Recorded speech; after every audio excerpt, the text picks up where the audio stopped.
Ok, entonces vamos a hacer un pequeño repaso antes del día del examen. Entonces, vamos a revisar esto. Ok, este es el examen del 2020 de tercera evaluación. Entonces aquí los ejercicios que podamos entender y revisar los vamos a realizar. Por ejemplo, tenemos aquí el tema 1, se hago el conjunto universal y para cada x en u tenemos x' por u menos x, el complemento de x.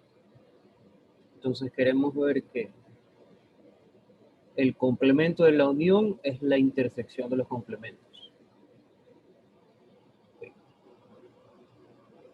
Entonces vamos a ver acá.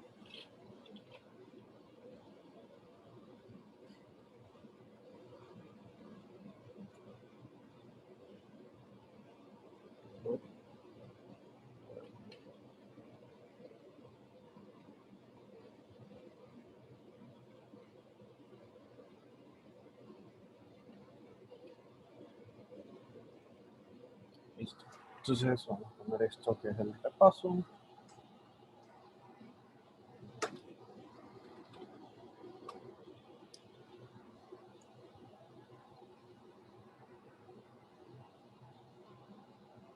En cualquier momento. Listo.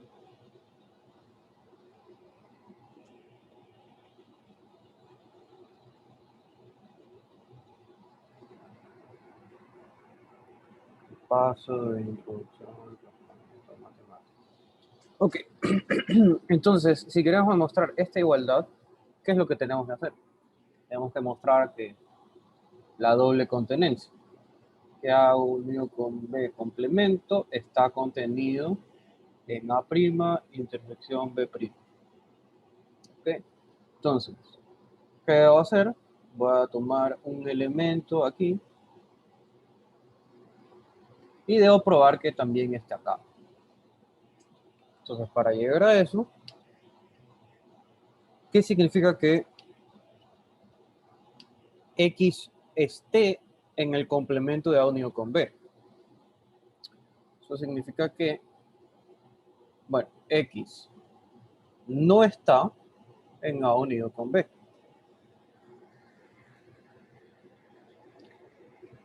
¿Qué significa que X no esté en A unido con B? Eso significa que X no está en A. No. ¿Qué significa que algo esté? Algo está en A unido con B, sí y solo si X está en A o X está en B.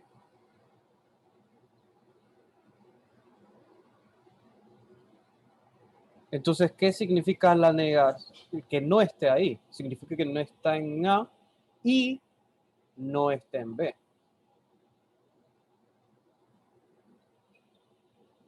¿Okay?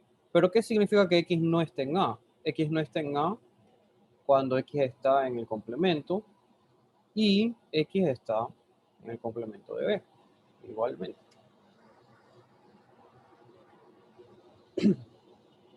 Entonces, ¿qué nos queda? Si algo no está aquí y está acá, esa es la definición de intersección. X está en ambos. Y ahí probamos la primera contenencia. Y el recíproco sale directamente. Es decir, si yo tomo X en A intersección B, tomo X en A intersección B, perdón, A complemento, intersección B complemento, entonces X está en A complemento y en B complemento.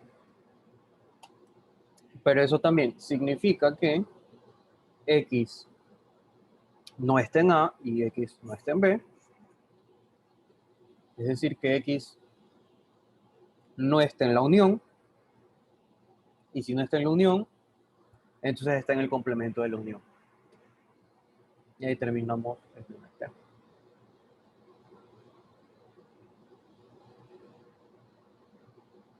¿Sí? Sí. ¿Dudas? No. Eh,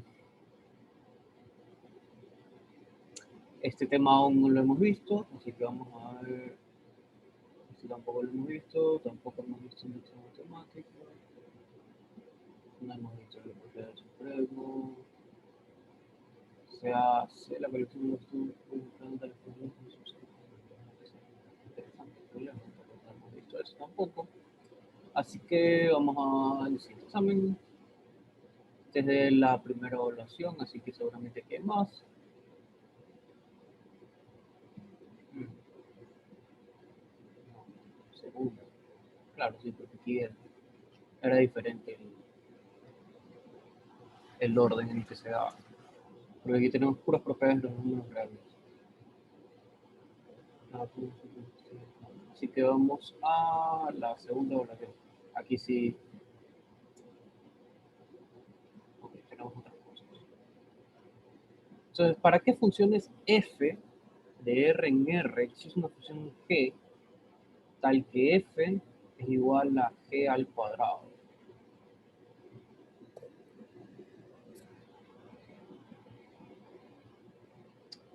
Interesante.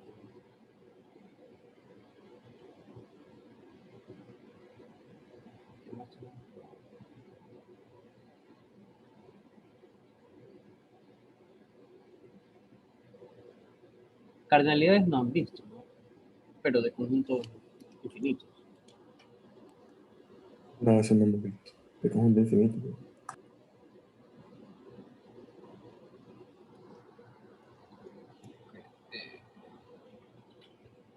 Vamos a ver este.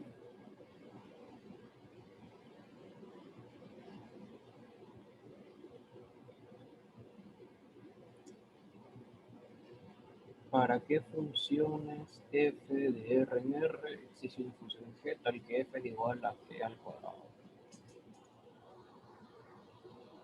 ¿Okay?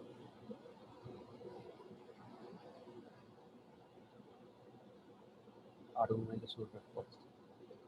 Entonces, ¿qué significa que f sea igual a g al cuadrado? F es igual a g al cuadrado. Bueno, dos funciones son iguales si el dominio de una es el dominio de la otra. Y además, f de x es igual a g de x al cuadrado. Perdón, g de x elevado al cuadrado. Bueno, para todo x del dominio.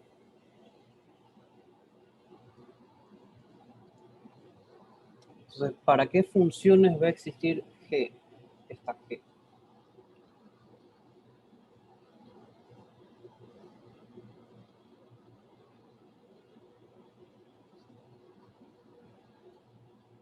Debemos tener que... O sea, la idea, lo que dice la intuición es que f tiene que ser no negativa, ¿verdad? Porque podríamos definir a g.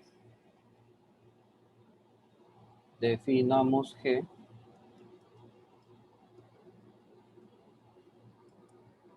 de R en R como g de x igual a raíz de f de x. Porque así vamos a tener que g al cuadrado es igual a f. ¿Ok? Pero esta raíz de f de x no necesariamente va a existir.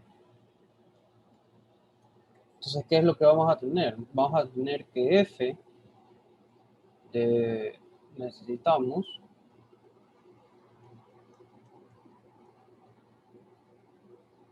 que f de x sea mayor o igual que 0 para todo x.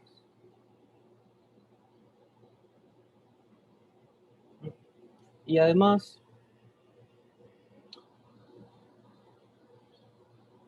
bueno, el ejercicio no lo menciona, pero en ningún momento esta g tiene que ser única. Existe una función g, no necesariamente es única, porque podríamos tomar bien la raíz positiva y la raíz negativa. Al elevarlo al cuadrado va a dar exactamente igual a la f. Entonces,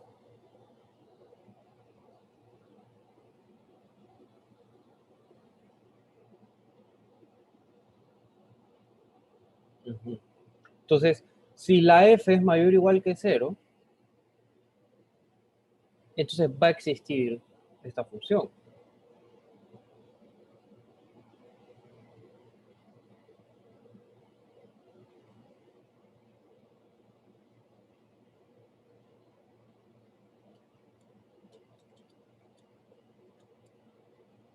¿Necesitamos algo más? No, me parece que ya estamos listos. Ok, me dice, si yo tomo f mayor o igual que 0, entonces existe esta función. Ok, pero habrán otros casos. Existirán otros casos donde también exista una función g y no necesariamente que sea f mayor o igual que 0 para todo x en el dominio.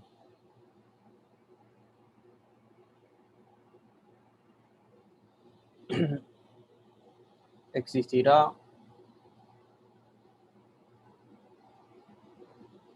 f de los reales a los reales donde existe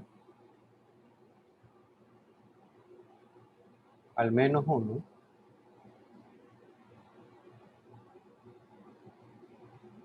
en el dominio tal que f de x es menor que 0 y además exista la función que vaya de r a r y g al cuadrado de este x es igual a f de x. Y bueno, ya solamente pensando en esto, ya nos damos cuenta de que no va a ser así. ¿Por qué? Porque tenemos entonces que g de x al cuadrado, que esto es mayor o igual que 0, esto es igual a f de x, y f de x es menor que 0, y ahí tenemos una contradicción. Entonces, es imposible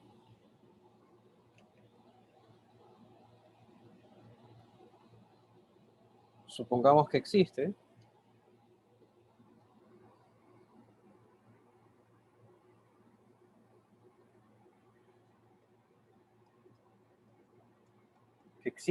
g para una función así, y llegamos a este absurdo. Entonces, ¿qué es lo que concluimos? Que ninguna g, no existe g al cuadrado para f, que exista al menos un punto negativo en el dominio. Entonces, lo único que nos queda es que, bueno, si la f es mayor o igual que 0, podemos tomarle raíz. Y ya está.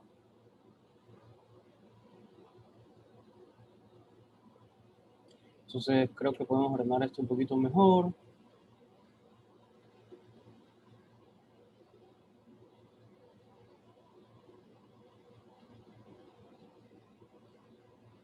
Entonces, sí, aquí lo podemos poner.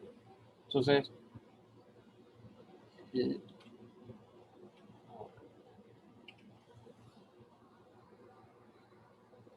existirá f, al menos,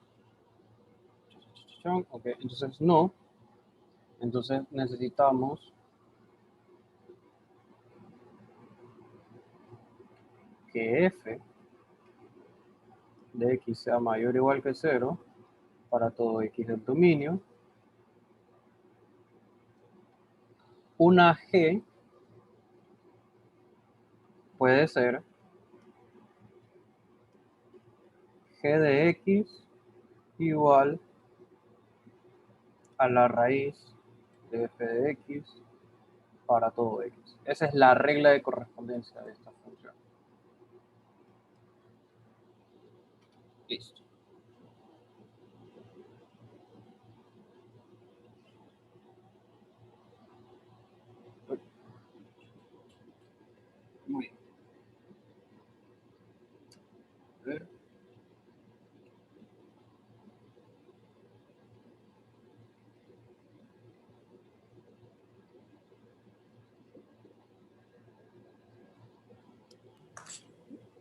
Y lo de es posible responder a la pregunta si función se sustituye por número. Ah, ok, claro, sí. Indicación, es posible responder la pregunta si función se sustituye por número. O sea, a lo que se refiere es básicamente lo que hemos hecho aquí. Eh, o sea, ¿para qué números, para qué números eh, existe la raíz, básicamente? O sea, Ah, si yo tomo un número real, X, o Y, ya no sé, ¿para qué número real A existe un número B tal que B al cuadrado es igual a A?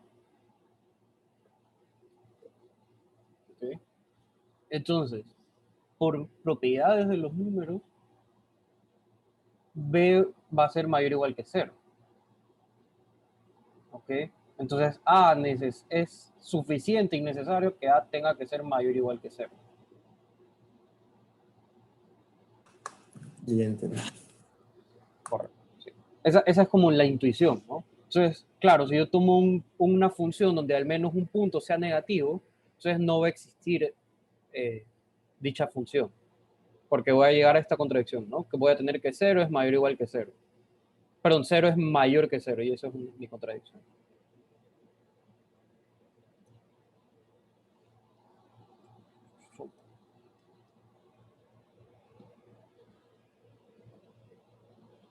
Y por acá, claro, entonces necesitamos que la función siempre sea no negativa. Si la función no es negativa, entonces puedo tomar g como la raíz de f de x. ¿Por qué digo que una g puede ser? Porque la otra es la negativa y otras es cuando hago lo que me da la gana y, y en unos puntos tomo la positiva y en otros puntos tomo la negativa y que la función vaya saltando. Y ahí ya quién sabe cómo se definirá esa función.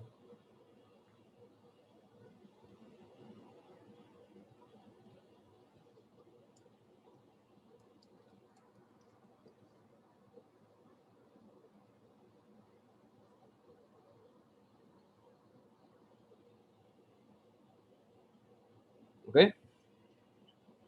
Sí. Entonces, vamos a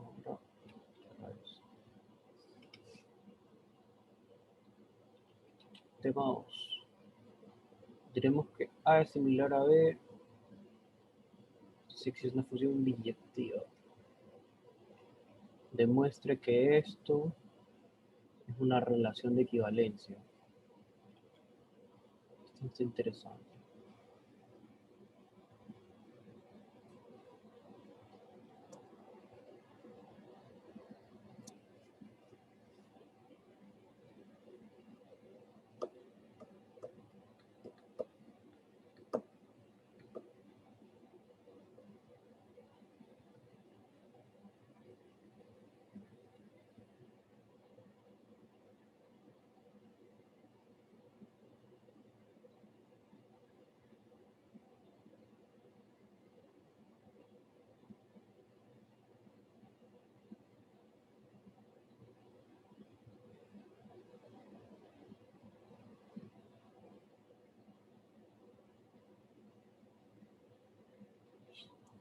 Ok, entonces, ¿cómo hay que probar que una relación es de equivalencia?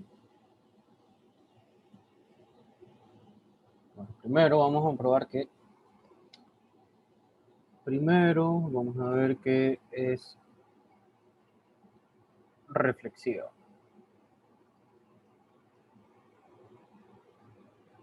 ¿Cómo? Bueno, sea A un conjunto no vacío, definamos phi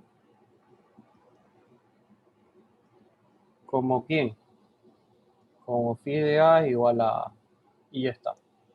El, la identidad, básicamente.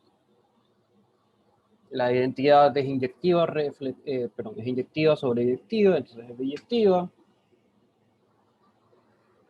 y listo. Entonces, ¿qué tenemos? Que A es similar a A mismo. Definimos A como esto de aquí.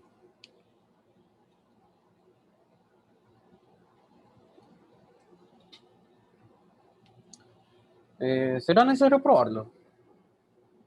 Probar que es biyectivo. Bueno, probémosle por diversión.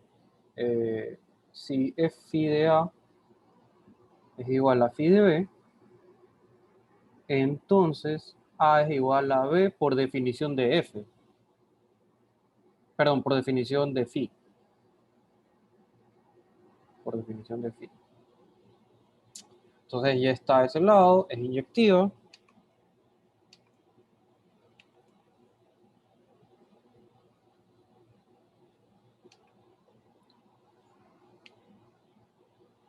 Phi es inyectiva.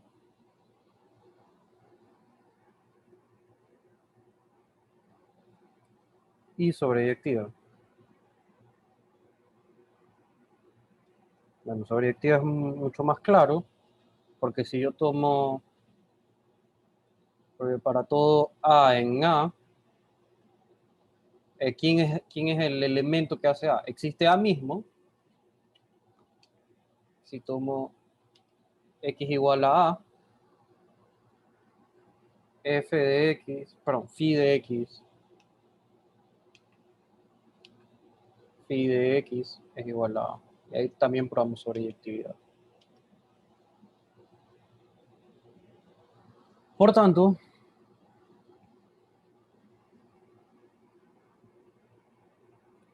phi, la identidad, la función identidad, bueno, de hecho es la función identidad en el conjunto específicamente A. Pero la función identidad sobre cualquier conjunto es una biyección.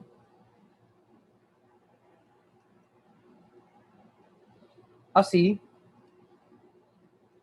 todo conjunto A es similar consigo mismo.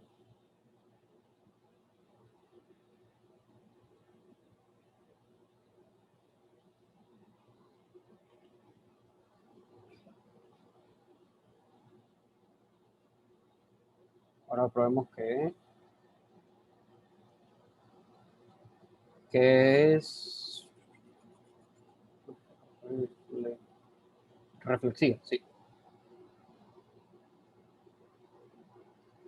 Reflexividad. ¿Cómo vemos si es reflexividad? Entonces, supongamos que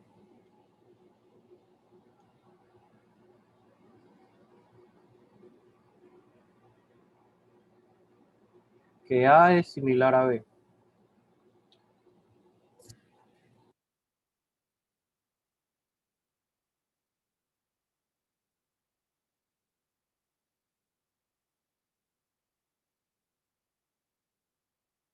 Bueno, si A es similar a B, entonces existe phi que va de A a B. Sea phi de AB biyectiva. Entonces, ¿quién deberíamos considerar? ¿Cuál es la función que vamos a considerar? Vamos a considerar la inversa. Entonces, considere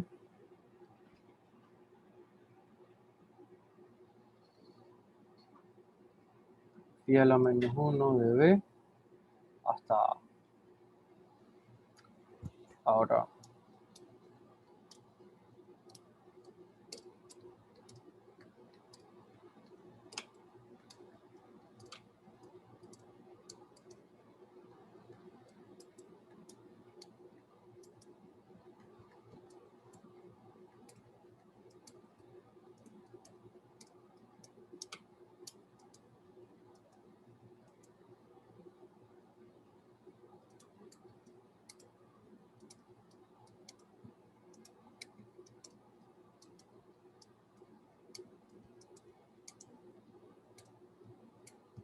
hay un problema aquí, por la definición que estamos usando de función. ¿verdad?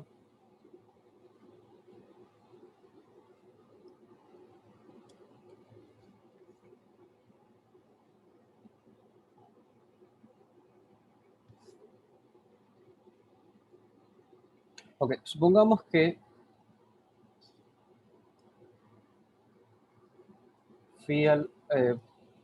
vamos a probar que la inversa es biyectiva. Veamos si podemos probar eso. Ok, si tomamos phi a la menos 1 de B1 es igual a phi a la menos 1 de B2, si yo aplico phi en ambos lados,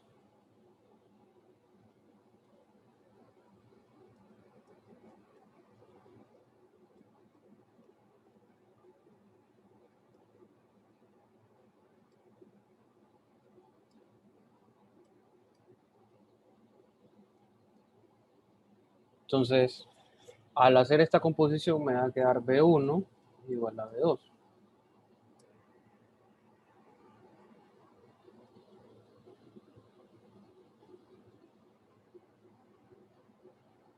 Sí, ok, entonces phi a la menos 1 invertido.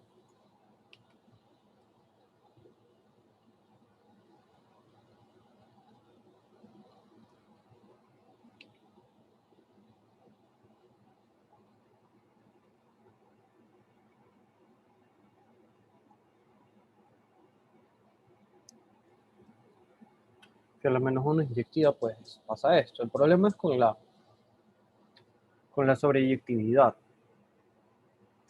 ¿Por qué el problema es con la sobreyectividad?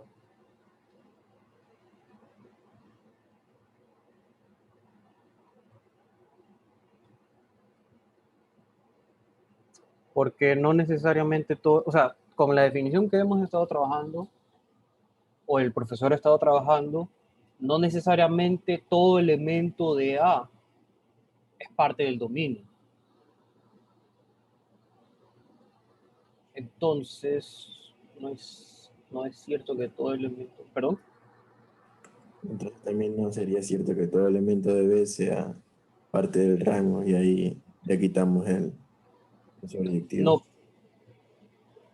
no pues, porque ya hemos, o sea, como phi es biyectiva, entonces sí todo el rango, perdón, ¿cómo? O sea, bueno, por biyectiva sí sería que todo el Claro, rango. exacto, por biyectiva sí, el rango de phi sí es B, pero no necesariamente. A no ser que por biyectiva además le demos la condición de que phi de A sea, pero que el dominio de phi sea A. ¿No? Pero bueno, si usamos la definición tradicional bueno, la, la otra definición de función, donde pedimos que el dominio sí sea el conjunto de partida, entonces sí llegaríamos directamente que la función es sobreyectiva. Phi a la menos 1 también sería sobreyectiva. Hmm.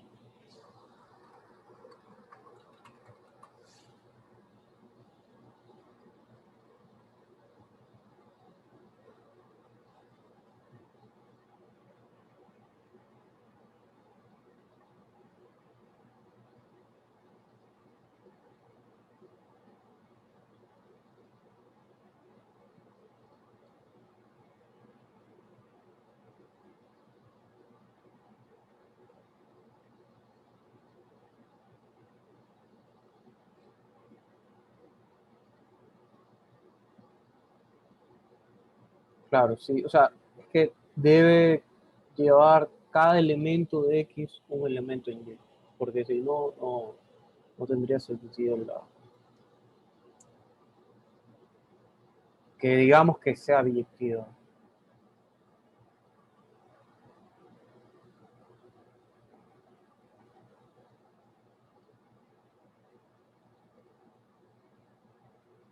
Dame un segundo. Voy a buscarla.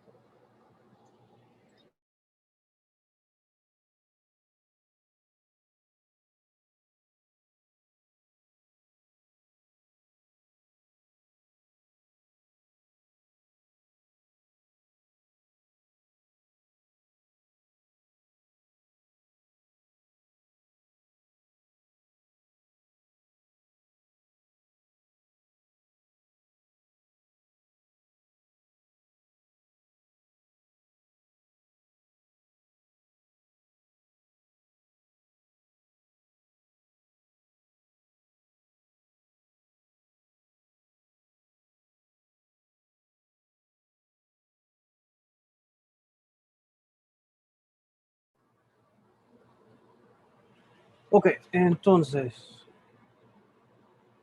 vamos a suponer que para la definición de biyección, necesitamos que todo elemento tenga alguien con quien relacionarse. Sí, porque si no, esto no es cierto, necesariamente cierto.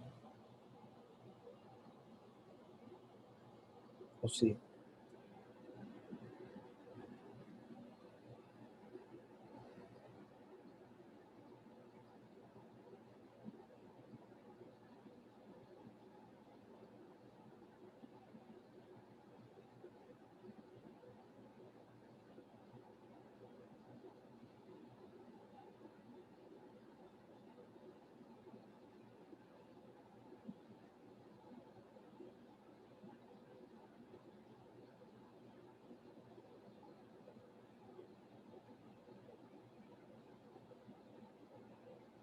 No, bueno, entonces la idea general es que si yo tomo phi a la menos 1 es sobreyectiva,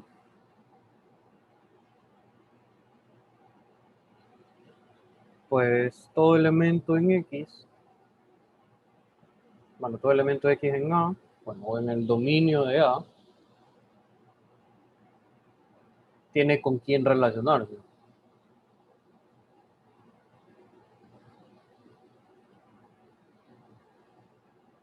Tal que phi de X es igual a Y, y esto me lleva a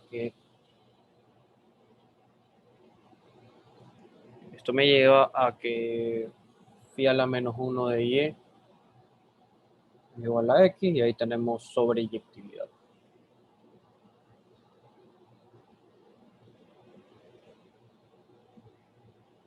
Pero en el dominio de phi. Sobreyectividad, ya que usando las definiciones tradicionales, acá, y ahora perdón, ya vimos que es reflexiva, es decir, phi a la menos 1 de B a A es biyectiva,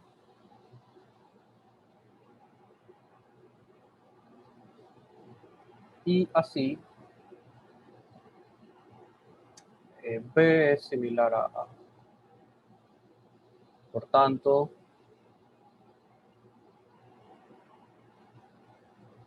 esta relación es reflexiva, simétrica, pues.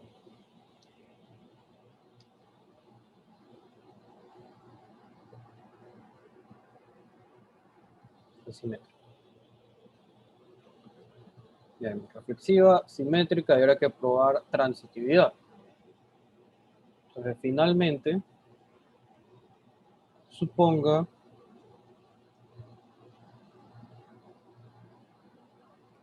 que A es similar a B y que B es similar a C. Entonces, tomemos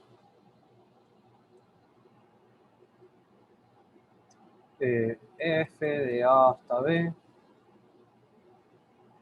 y G de B hasta C. Entonces, vamos a tomar G o F.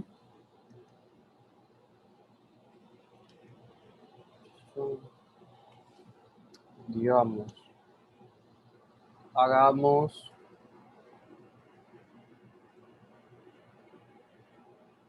phi de A hasta C definido por phi igual a G de F.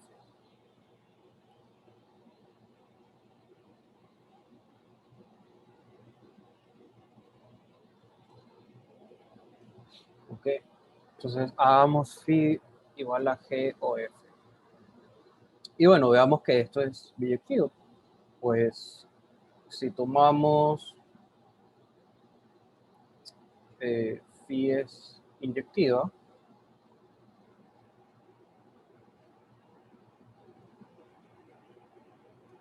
ya que si phi de A1 es igual a phi de A2, eso implica que G de FA1 es igual a G de F de A2. Pero como G es inyectiva, F de A1 es igual a F de A2. Y como F es inyectiva, A1 es igual a A2. G es inyectiva.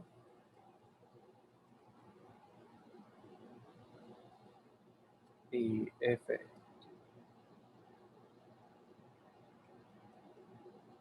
Y listo. Tenemos que, si partimos de dos imágenes iguales, necesariamente,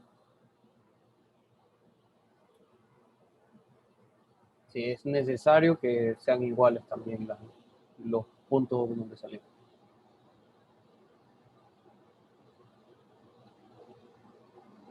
Listo. Y ahora vemos que es sobreyectiva. Es sobre. Ya que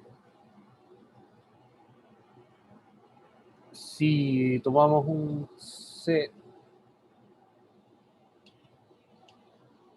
si tomamos un C en C, ¿quién existe? Existe B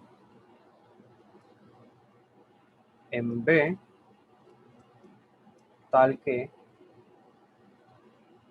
G de B es igual a C. Pero también existe, pongamos, y existe un A en A, de tal manera que F de A es igual a B. Y así, G de F de A es igual a C. Es decir, que phi de A es igual a C. Por lo tanto, phi es sobreyectivo. Si todo elemento de A es del dominio de F y todo elemento de G es del dominio de B, entonces también vamos a tener esa propiedad que estamos agregando, digamos, en este momento. Y listo. Y ahí ya estaría. Ajá. Entonces tenemos que phi es biyectiva. Phi de AC es biyectiva.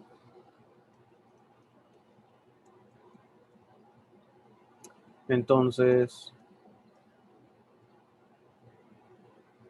A es similar a C y esto es transitivo.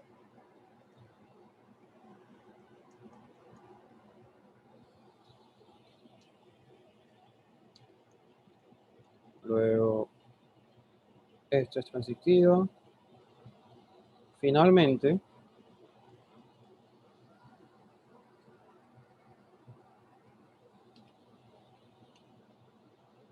conclusión,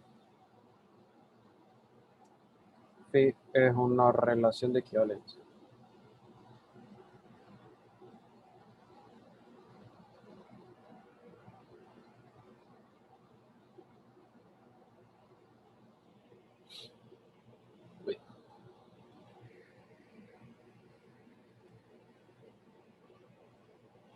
Vamos a ver si hay algo más que podemos ver aquí.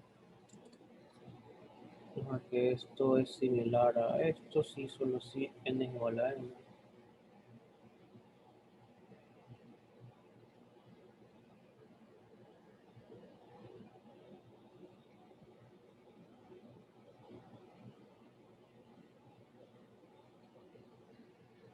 ¿Será hacer esto?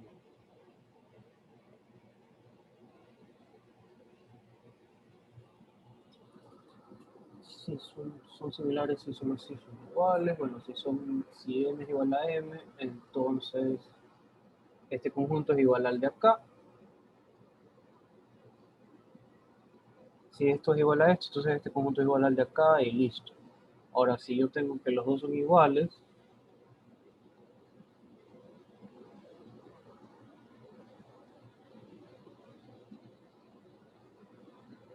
perdón, si los dos son similares,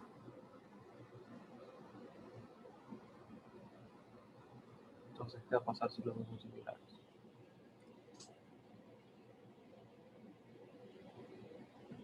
Si es una dirección y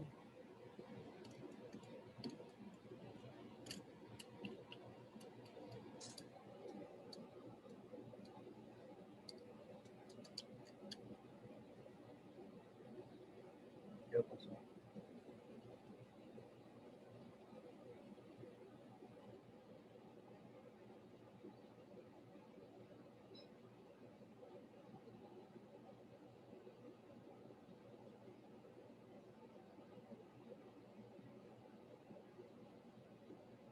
Yo creo que por inducción sería lo que entonces tengo 1 y 2, pues tengo 1 con el 1, me da factorial, entonces tengo el otro.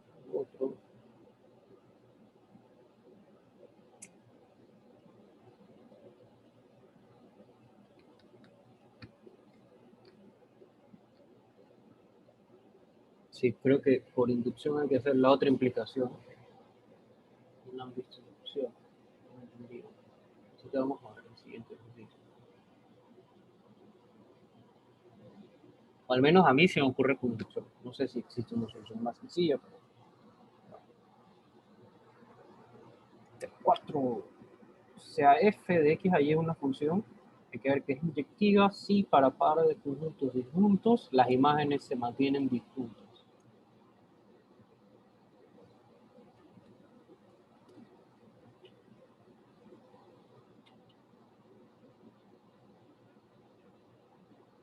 No sé si esto se parece a, no, se parece a alguno que habíamos visto antes.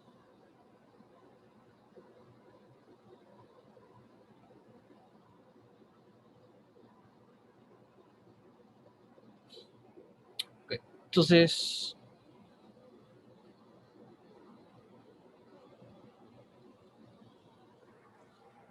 si x allí es una función, demostrar que f es inyectiva, si solo sí, por par de conjuntos se tienen que ver las imágenes.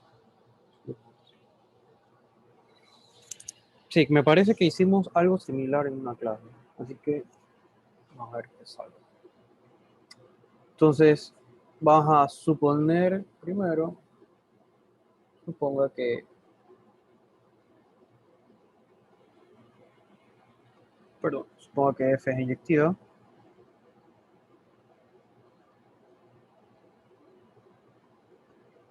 Ok, y ahora vamos a tomar A y B igual a vacío. A intersectado con B es igual a vacío. Ok, vamos a decir, sean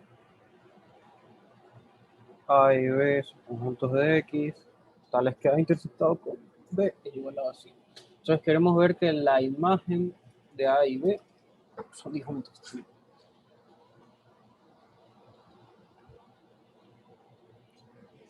Bueno, pero la imagen de A intersección B es igual a la imagen de vacío. Entonces, lo que básicamente vamos a querer probar es que esto, si esto es igual a esto, entonces estamos listos, porque esto es igual a vacío. Pero esto es igual a vacío, entonces, si tenemos que la intersección es igual a la, perdón, la imagen de la intersección es la intersección de las imágenes, entonces vamos a tener directamente esto. Ahora, ¿cómo probamos eso? Ajá, ahí viene la clave de usar que es inyectiva la función. Entonces, veamos.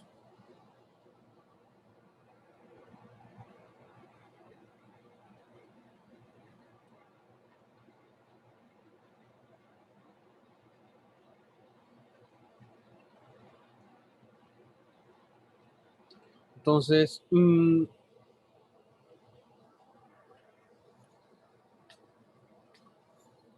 una de estas implicaciones, pero como estos son conjuntos, una de las contenencias ya está garantizada. ¿Ok? ¿Cuál? Si yo sabemos que esto se cumple siempre.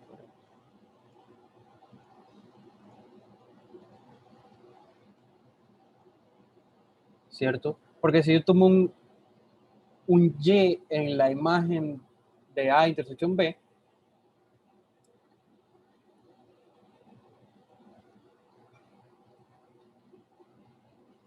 esto me da que Y se escribe como un f de X y X está en A y B.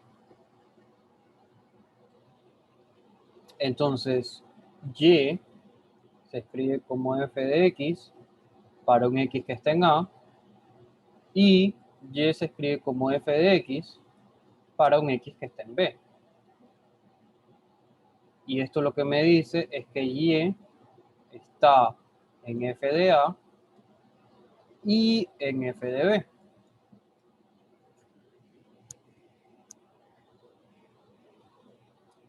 Bueno, podrías no saltarme ese paso, de escribir, bueno, esto significa que X está en f de A y esto significa que, perdón, que Y está en f de A y Y está en f de B. Y finalmente Y está en la intersección.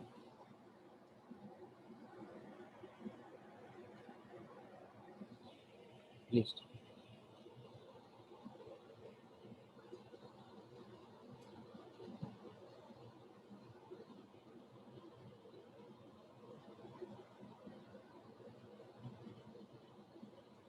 Ahora, si f de...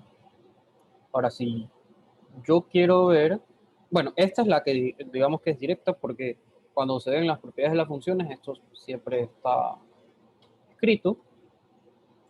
Entonces, aquí está acá. Ahora lo que hay que ver es que si es inyectiva,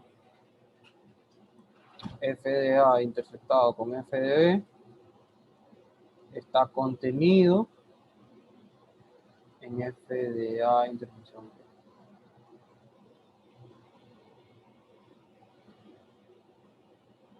Entonces, si yo tomo un Y que esté aquí,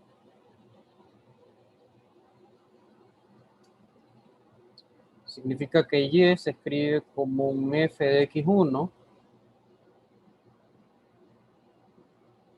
Bueno, vamos paso a paso. Esto significa que Y está en f de A y Y está en f de B. Pero esto significa que Y se escribe como un f de A. Vale, estoy usando X, así que pongamos f de x1 con x1 en A y Y se escribe como un f de... Perdón. Y se escribe como un f de x2 con x2 en B. Pero ¿qué significa esto? Que Y, pero como f de x1 es igual a f de x2, esto me lleva a que x1 es igual a x2. ¿Por qué? Porque f es inyectiva.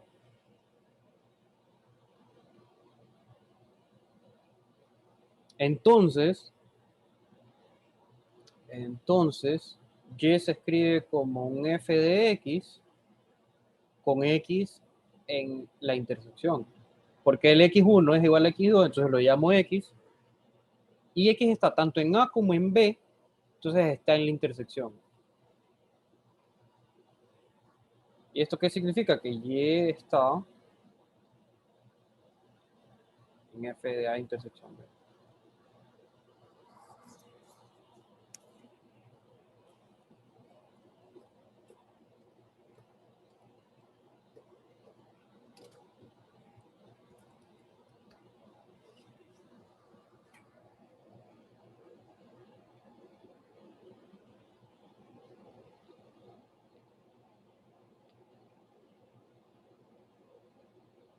Bueno, esto en realidad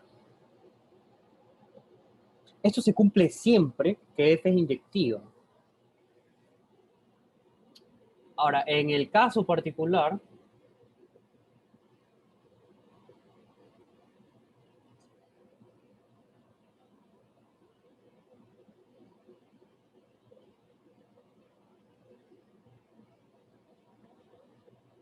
o sea, en este caso particular, nosotros queremos ver que si A intersección B es igual a vacío, entonces la imagen es vacía. O sea, esto es cierto, pero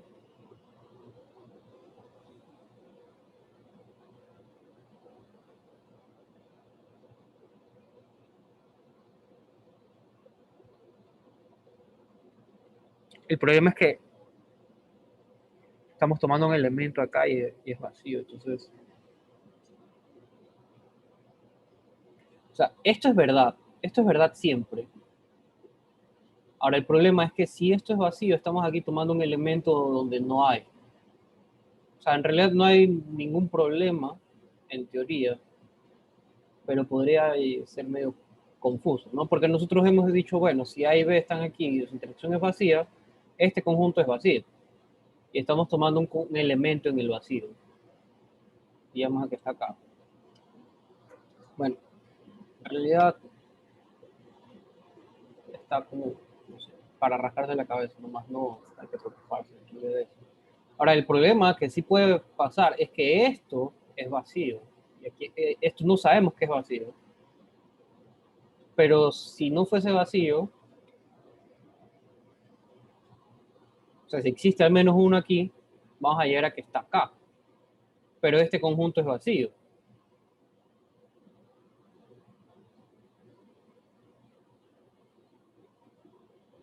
Pero bueno, entonces, en general esto es cierto. Y en particular,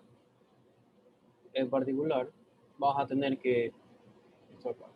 Entonces, lo que voy a hacer es olvidarme de esto un segundo. Simplemente decir, bueno, si pasa esto, tenemos esto de aquí.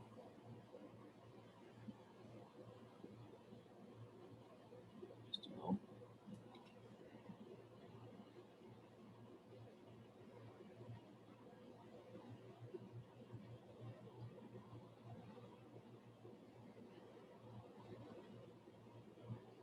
Entonces, si esto es así y esto es así,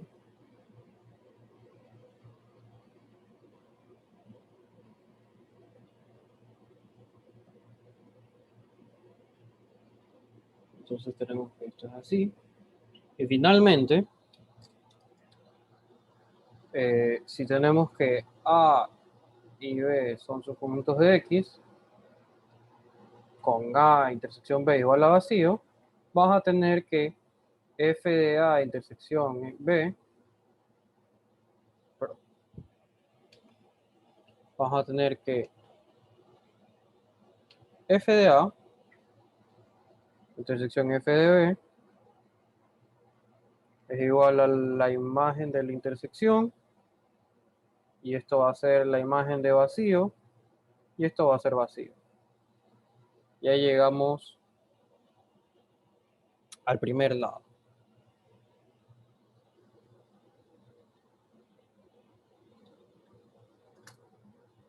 Y ahora, ¿cómo hacemos el otro lado? Este es el otro lado es el más fácil. Si tenemos A y B en X disjuntos, se tiene que las imágenes permanecen disjuntas, y hay que probar que F es inyectiva. Es decir, que si yo tomo dos elementos iguales, tomo dos imágenes iguales, va a llegar que el punto es igual.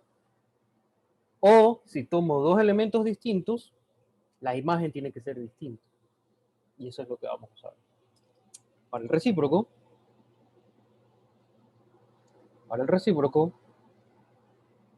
sean X distinto de Y, a, no sé, X1 distinto de X2 en X. Entonces, ¿qué voy a hacer? Bueno, pues considero el conjunto X1 intersectado con X2 es igual a vacío. ¿Ok? Por hipótesis, si los conjuntos son vacíos, las imágenes permanecen vacías. O sea, permanecen disjuntas, perdón.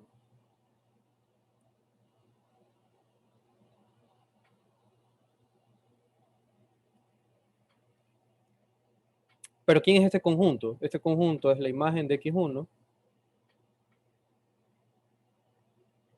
intersectado con f de X2. ¿Y qué significa que la intersección sea vacía? Bueno, esto significa que f de X1 es distinto de f de X2. Y listo.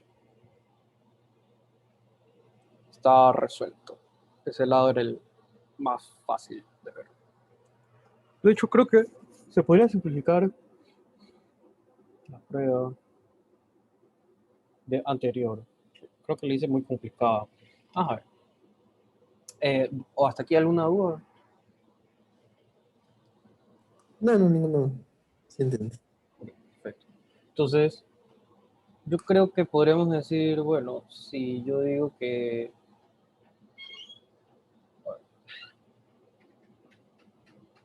queremos ver que si tengo dos conjuntos disjuntos, se tiene que las imágenes son disjuntas, o sea, permanecen disjuntas. Entonces, sean A intersección B igual a vacío, sean A y B disjuntos en X. Entonces, supongamos que existe un Y en este conjunto. Pero esto significa que Y se escribe como un F de A. Bueno, ya se escribe como un F de A y Y se escribe como un F de B.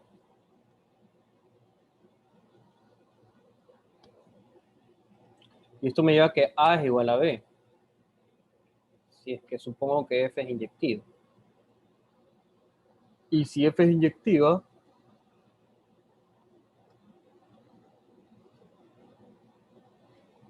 esto significa que existe un elemento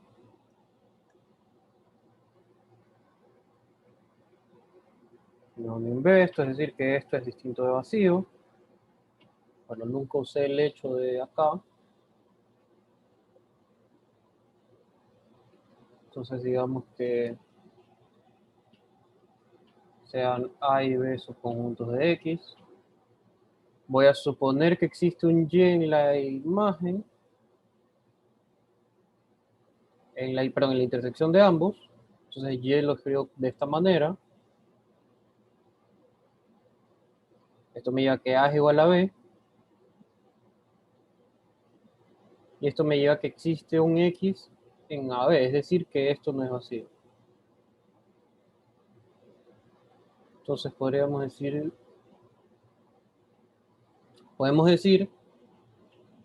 por contrarrecíproco,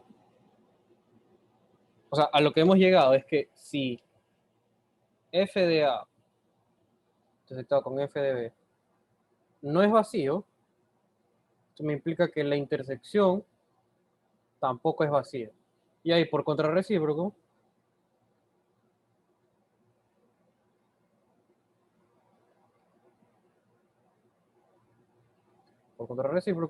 si la intersección es vacía, entonces la intersección de las imágenes también es vacía. Yo creo que esta prueba es más sencilla que la anterior, pero la anterior o sea, demuestra un hecho fuerte que se cumplen en las funciones inyectivas.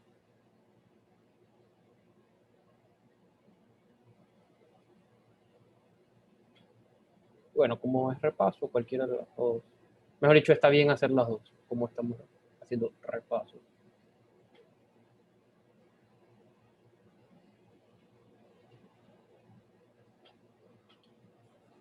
Okay. ¿Alguna duda? No, no. No, está.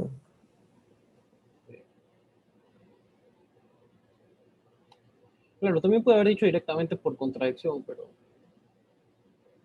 pero nunca usé el hecho de que A intersección B es igual a vacía, entonces preferí no usarlo. Bueno, y esto es numerabilidad, así que no hemos visto. Acá, esto tiene propiedades de números naturales, no, perdón, de números reales.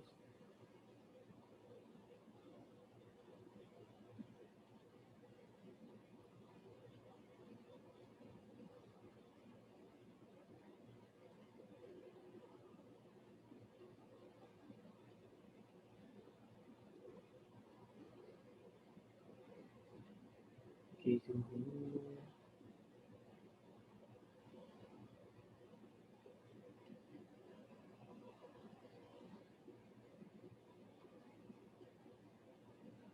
Ok, hemos terminado de repasar los ejercicios que están disponibles en el... Ok, vamos a ver si creo que no.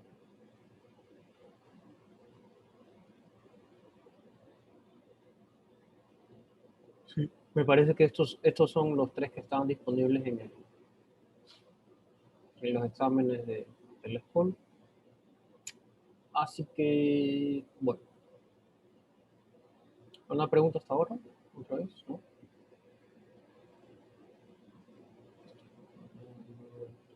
No, ninguna pregunta. Repaso de instrucción de matemáticas.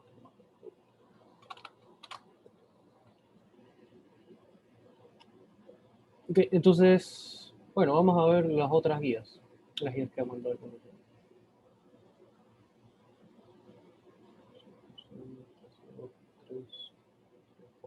Ok.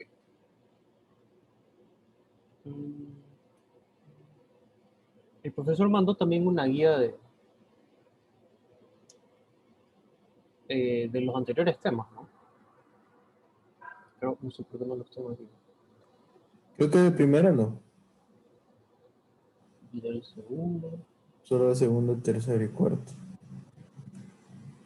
no tengo la guía 2. Ah, aquí está la 2.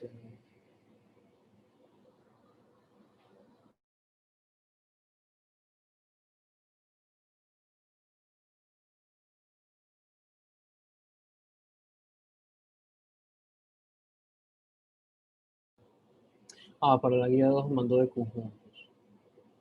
Mm.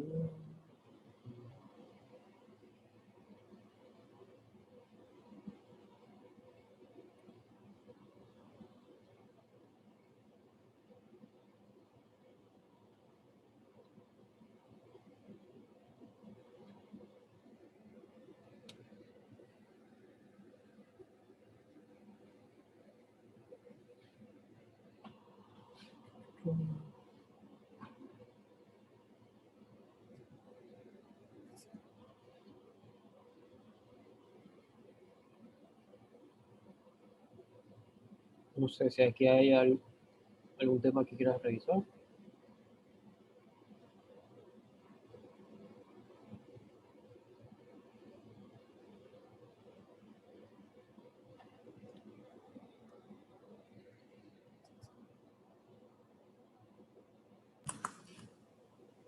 Diría que no.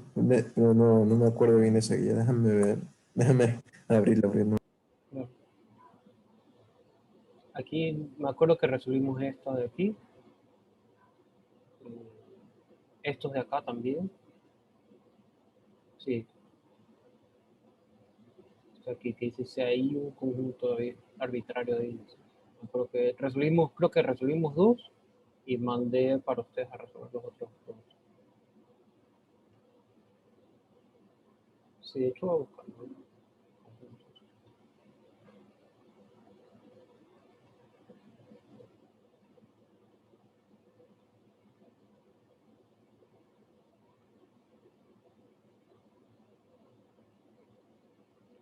Ujú, aquí está.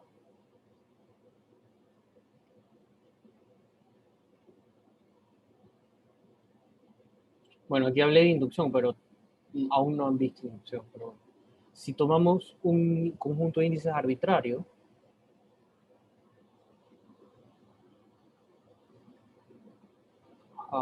si yo tomo un x que está en A unido con esta intersección, entonces voy a tener que x está en A y, perdón, x está en A o x está acá.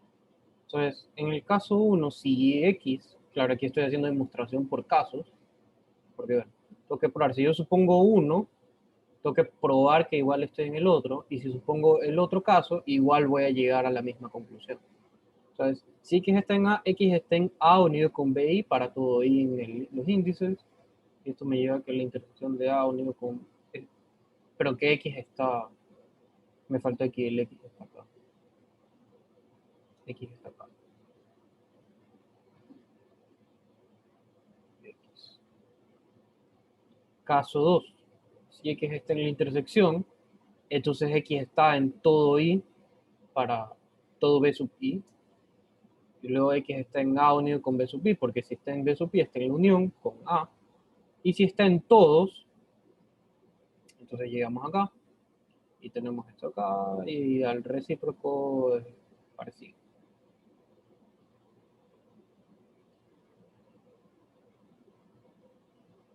En este caso, el complemento de la intersección es la unión de los complementos.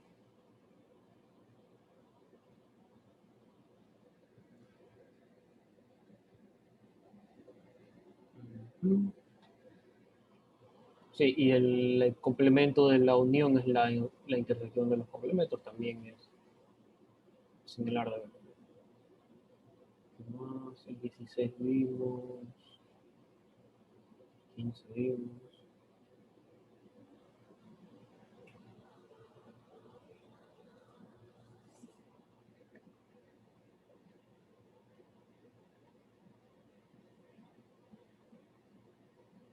Y acaso aquí.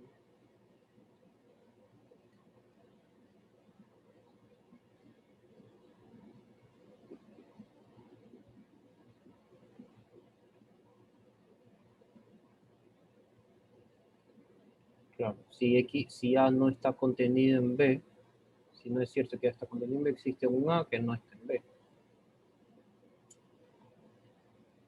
Este me gustó, este está interesante. Número 15.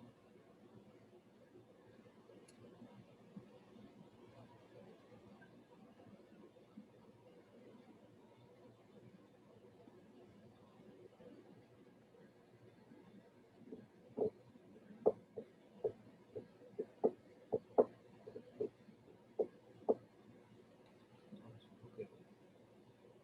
Podríamos ver entonces creo que el 13 se ve interesante. Sean en el conjunto de los, perdón, o tienes alguno que yo quiera revisar. Ese está bien. Okay. Sea en el conjunto de los números naturales, A el conjunto de los números pares, B el conjunto de los enteros impares, C el conjunto de los múltiplos de 3. Considerando el conjunto universal U como Z, el conjunto de los números enteros, determinar los siguientes conjuntos. El conjunto de los impares intersectado con los múltiplos de 3.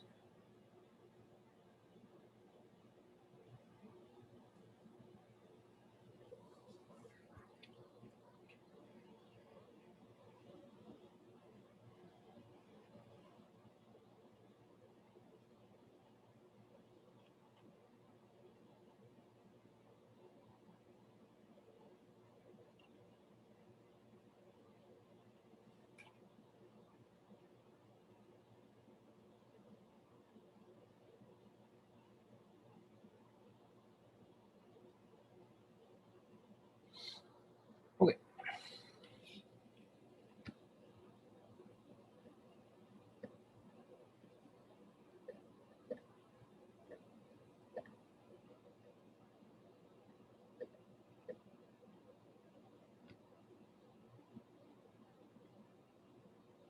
A intersección C. Pares y múltiplos de 3. ¿Quiénes son esos?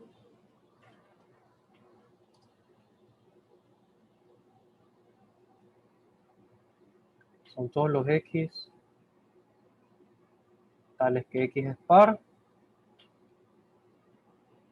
y x es múltiplo de 3.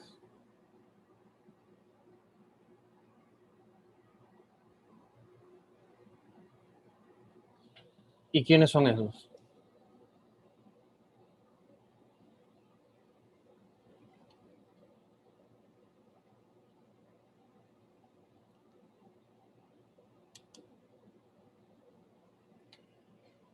Bueno, ¿qué números enteros son pares y múltiplos de 3? Los únicos que son 6. exacto, son múltiplos de 6.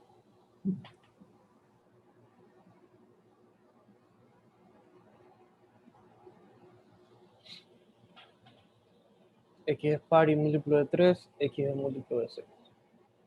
¿Cómo probamos eso?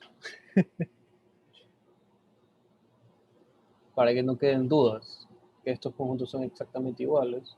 Bueno, si X es múltiplo de 6, X se escribe como 6m, y esto me lleva a que X es igual a 2 por 3m, y X es igual a 3 por 2m, y es decir que X es par y X es múltiplo de 3. Y ahora, si yo tengo, para la parte interesante, si yo tengo que X es múltiplo de 3 y X es múltiplo de 2, entonces voy a tener necesariamente que, ¿qué cosa? Que P tiene que ser múltiplo de 2. P tiene que ser múltiplo de 2, es decir, 2 divide a P y 3 divide a Q. Y de alguna manera voy a llegar a que X se escribe de 2 por 3 por un M.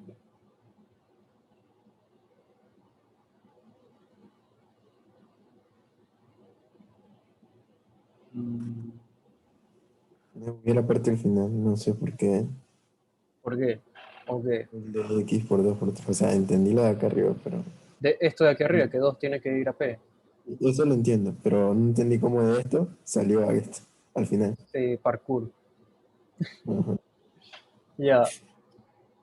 Bueno, 3P tiene que ser igual a 2Q, entonces, bueno, P tiene que ser 2 tiene que ir a P. Y 3 tiene que ir a Q. Bueno. Sí. Entonces, como 2 divide a P, yo puedo decir que P se escribe como 2 por M. Ahí sí. Ahí sí, o sea, ahí ya sale que... Ya lo entendí. Sí, sí. Entonces, X es múltiplo de 6. Era explicando lo de arriba y entendí, pero Sí, sí, sí. 1 y 2, y sí, estos dos conjuntos son iguales.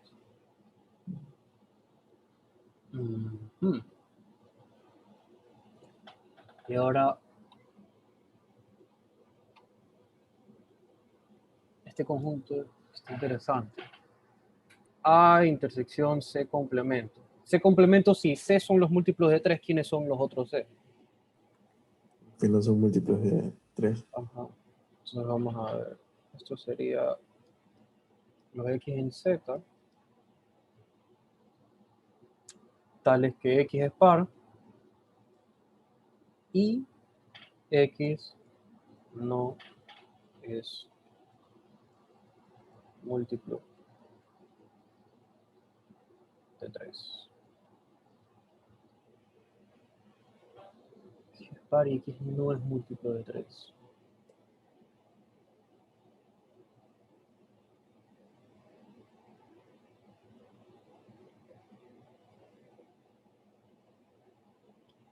A ver. O sea, ahí ya estaría el conjunto, pero ¿hay alguna manera de simplificarlo más?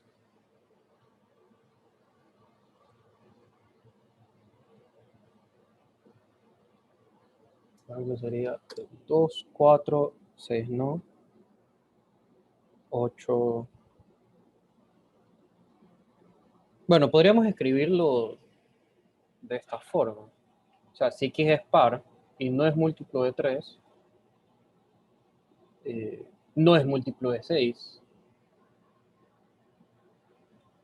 Podremos verlo como 6m más 2 o 6m más 4, ¿verdad? Porque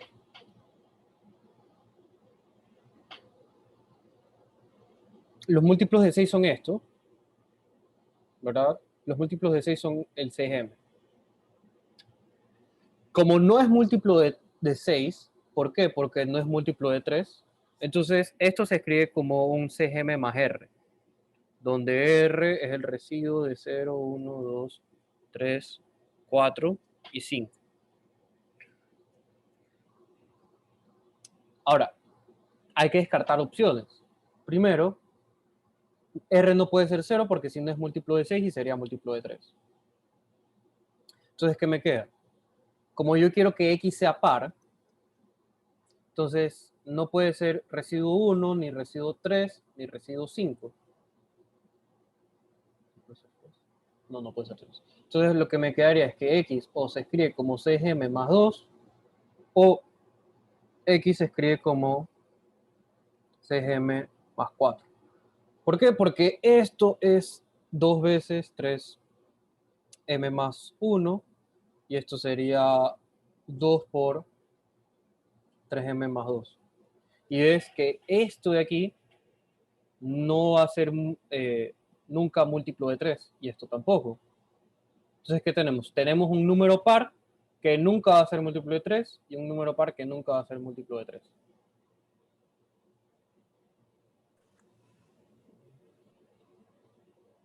Entonces, podemos escribirlo de la manera siguiente. Entonces, A intersección C complemento son los X en Z, tales que X es igual a 2 por 3M más R, donde R es igual a 1, 2 y M está en Z. M sí es libre.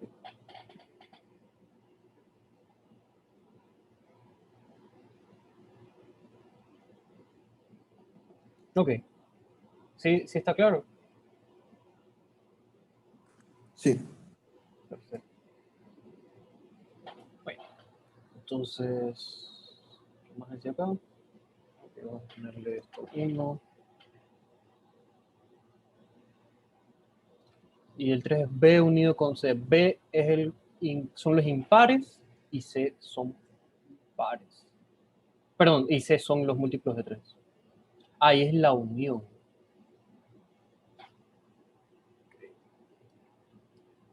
3. Unión.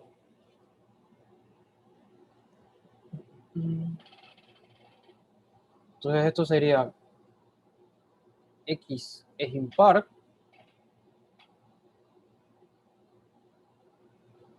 o X es múltiplo de 3.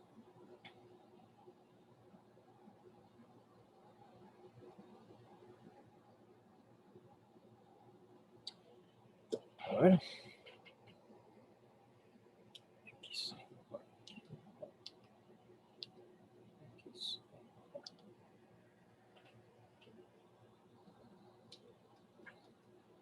Voy a dejarlo así. ¿Por qué no funciona? Ah, no. Eso. X.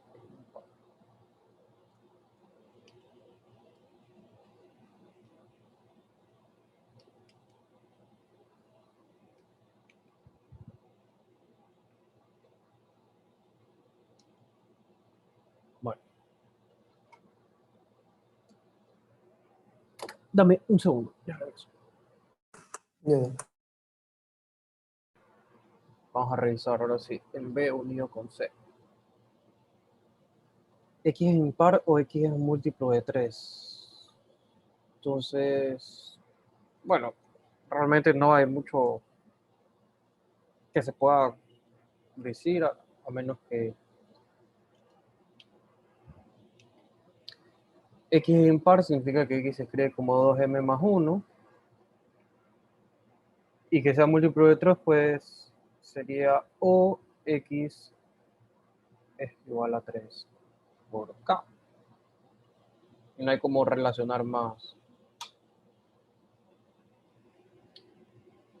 Sí, yo creo que no. O sea, o es impar o es múltiplo de 3. No, no hay como hacer la contenencia o lo que sea que hicimos en los anteriores dos.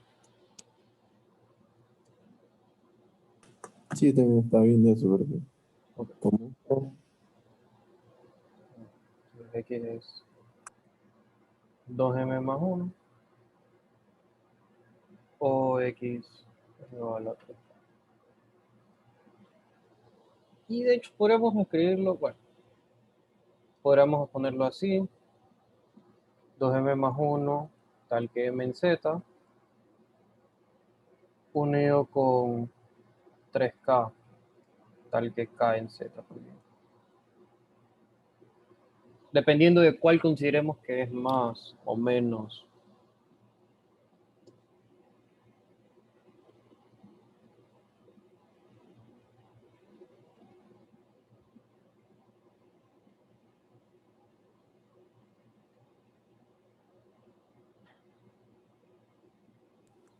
si Okay. fuera intersección sería sobre el 3, ¿no? Si fuera intersección sería solo 3. No, ¿Cuál más sería? si fuese intersección. Que sea impar y que sea múltiplo Múltiplo de de 3. Entonces debería ser B intersección C.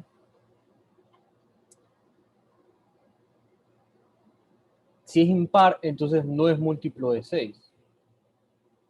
¿Verdad? O sea, son impares y múltiplos de 3.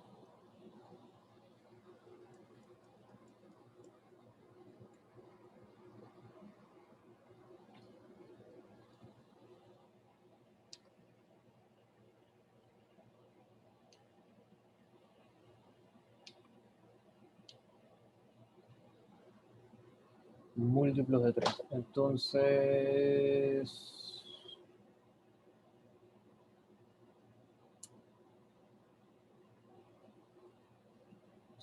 X va a ser 6m más R, ¿verdad?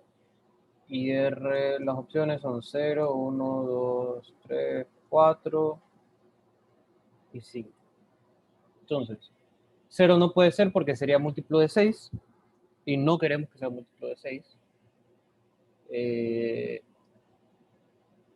2 y 4 no puede ser porque ya vimos con eso que sería par y no queremos que sea par.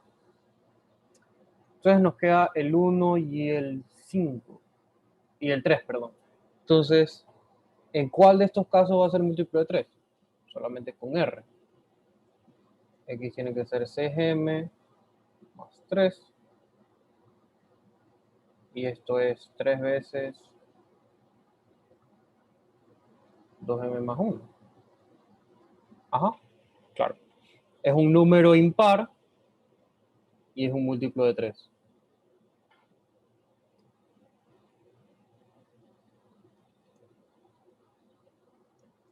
Espera, ¿no hicimos este ya? Ah, no, no, no. Hicimos A intersección C y A intersección con C complemento. No, no.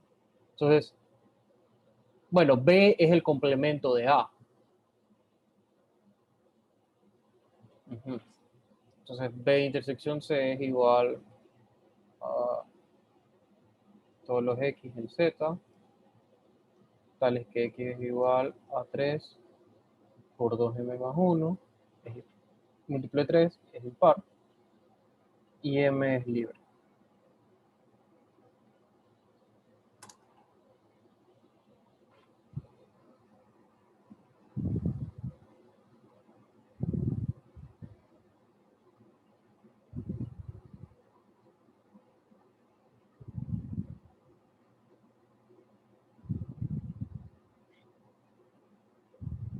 Ok. ¿Alguna duda? No, ninguno. Ok. Lastimosamente tengo más clases que dar, así que no me podría